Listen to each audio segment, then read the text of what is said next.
Let me tell you the story of a boy named Ahmed. Ahmed had two older brothers and one younger sister. His father had died years ago, protecting their home. Well, that's what his mother told him before the knock on the door. Two militant men had entered and said the mosque was hit by a drone. His brother said, "Mother, pray for our sins to be atoned."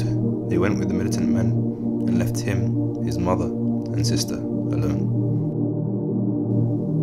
2 days went by, and Ahmed heard noises which stopped him from sleeping.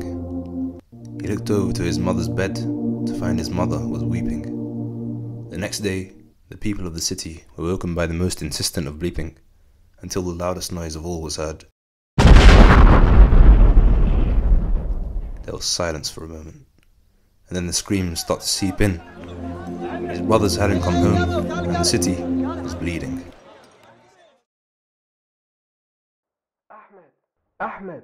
He heard a voice call his name. Ahmed! Ahmed! He heard it say again. He opened his eyes to see his neighbor Hussein. Ahmed! He said, and he hugged Ahmed and smiled a smile filled with pain.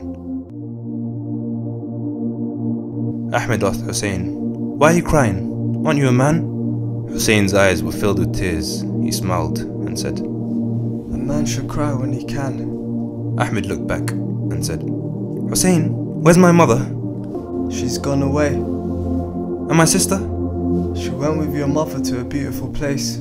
"If it's so beautiful, why did they leave me behind?" "You'll meet them all one day, but for now let's go to a place that is safe. Our homes are no more, we need to escape." "And what of your daughter and your wife?" Tears streamed down Hussein's face, but he wiped them away and he smiled. "Ahmed, we'll see them all one day. For now let's just leave and find a place we can stay." Hussein led Ahmed to a car where a driver was waiting.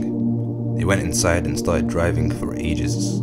They drove past the ruins of the city and the lifeless eyes of the people. Ahmed raised his hands to the sky and said, "Please, protect my people from evil."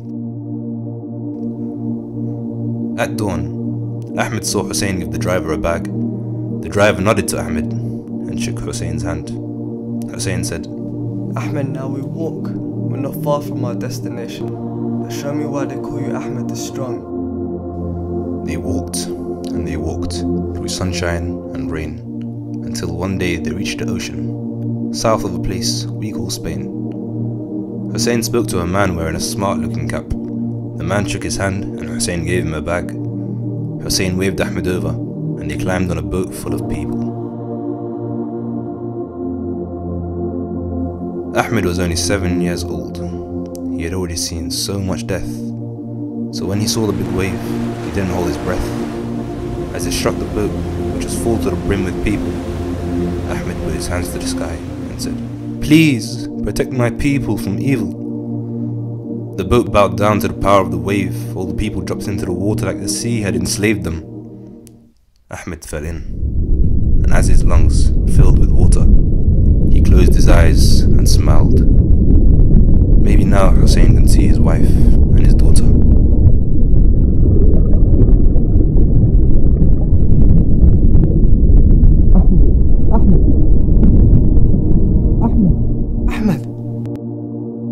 Ahmed opened his eyes and he smiled. Hussein was crying again. He hugged Ahmed and Ahmed said, "You're not a man, you're a child." That was a story I wrote based on the people of Syria and other areas in the world where they've had their homes destroyed and have had to leave to secure safety for themselves and their families. Rather than just listening and moving on, I encourage you all to look in the description where we've placed a few links to initiatives which are helping to support people in need. A lot of people are doing a lot of good things, for example selling products they've made and giving all of the funds to charity, going on sponsored runs and mountain hikes, and then also giving all the funds to charity and other things like that. You just need to take the step to get involved. Please like the video if you liked it and share it with your friends and family, and support us by subscribing too. No motion. I see our eyes that are staring right through eyes. The eyes that cry are often meaning day and night.